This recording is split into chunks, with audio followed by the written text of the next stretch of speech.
আমার মুখের এক্সপ্রেশনটা দেখে তোমরা বুঝতেই পারছো যে এই খাবারটা আমি খেতে পছন্দ করছি না। আসলে এটা গরুর দুধ, আমি পছন্দ করি না। তোমরা আবার ভাবতে পারো যে একটা দুধ নিয়ে এত ন্যাকামি করছে, আসলে ন্যাকামি না, আমি একদম খেতে পারি না। স্নান করতে গেছিলাম, এসে দেখি একটা নাম্বার থেকে অনেকবার কল এসেছে। ব্যাক করে দেখি এটা ডেলিভারি দাদা। আমার গলা আর জামা দেখে তোমরা আবার ভেবো না ধুলোবালি লেগে রয়েছে। আসলে স্নান করে এসে আমি একটু পাউডার লাগাতে খুব পছন্দ করি। একে কেউ চিনতে পারছো? জানি চিনতে পারছো না।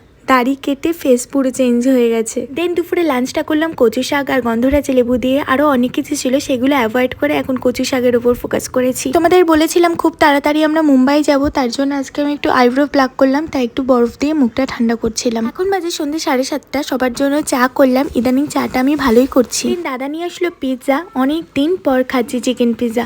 আসলে ডমিনোজের পিৎজার থেকে আমাদের এখানে হইচই রেস্টুরেন্ট আছে, ওটা পিৎজা আমাদের বেশি বেটার লাগে। আমার মতন কারা কারা চিকেন পিৎজা খেতে খুব খুব পছন্দ করো কমেন্ট করে জানিও। টাটা।